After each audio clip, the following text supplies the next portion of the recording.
lot of conversations with players and everybody.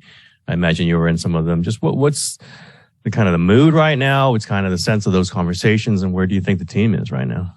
Yeah, I mean, I'm sure Coach and Bob and everybody did their due diligence and trust in the team, so I support their decision and ready to get our OG back.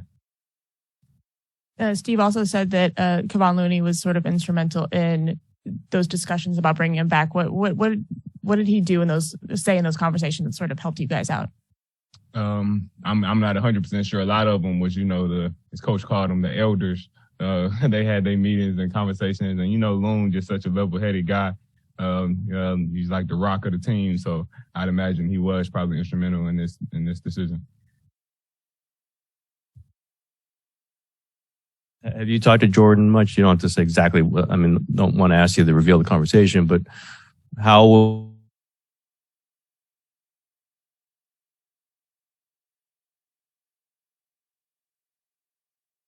That decision in here come. I really don't know exactly to get too far into that. I'll let him speak for himself and leave it at that.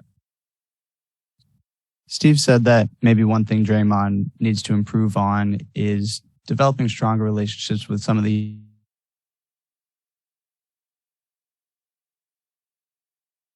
I feel like I'm not sure the conversation with Coach and how that went and everything, but me personally looking at that situation, I feel like he reached out to me right after I got drafted, chopped it up with me. That's been my guy. I can go over there, talk to him about anything, go to his house. So I feel like he has a real strong relationship with me. I don't know about anybody else. Can't speak for anybody else, but for me, I don't see how could it be any stronger. Talking about tonight, it looked like you were really staying aggressive with the corner three-pointers, kind of asking for the ball there. How much has that been an emphasis on your game, the corner threes right now?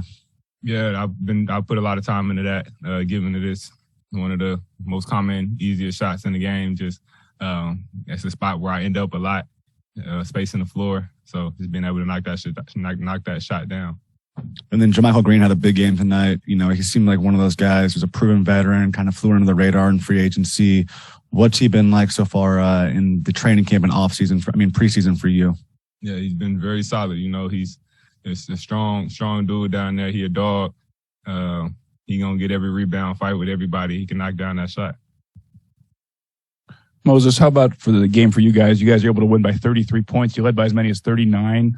Is it just the testament of how well you guys play as a team that even without, your main stars in there, you guys are able to really take control of this game? Yeah, definitely. I would say it's just a testament to the work and a coaching staff. They've had older guys on the team for so long. It's easy to kind of forget how to deal with younger guys and slow things down and teach. But I feel like they've done a great job with that, of recognizing the group that we have and taking it step by step and really helping us figure everything out. Moses, how impressive you've been by James's performance and what he's been able to do so far this fall? Yeah, I played with James in high school, seen him play, so I know what he can do. He's a tremendous player, and I'm just glad he's been able to showcase that to you all. Also, Jordan Poole's work ethic. We see him, I'm not saying it is Steph-like, but a lot of shots up. What do you learn from Jordan, his work ethic, and maybe imparting some of that in your game? Yeah, one of the biggest things I feel like I can get from Jordan is just how intense he goes in workouts. Yeah, a lot of those same moves he does in the game, he might even have to slow it down for the game, given how hard he goes in practice and workouts by himself. So that's something to take from him for sure. Looked like you guys were moving the ball pretty well out there, and even in your different personnel groupings. What goes into creating that level of fluidity with groupings of guys who haven't really played that much together in the past? I feel like it's just a group of guys that know how to play basketball. No matter who's on the floor, who's filling in those spots, it's the same game. And you're running through those same actions and sets. You can kind of put in whoever you want, but we all know the sets and the actions, so we just do that. Cool. Appreciate that.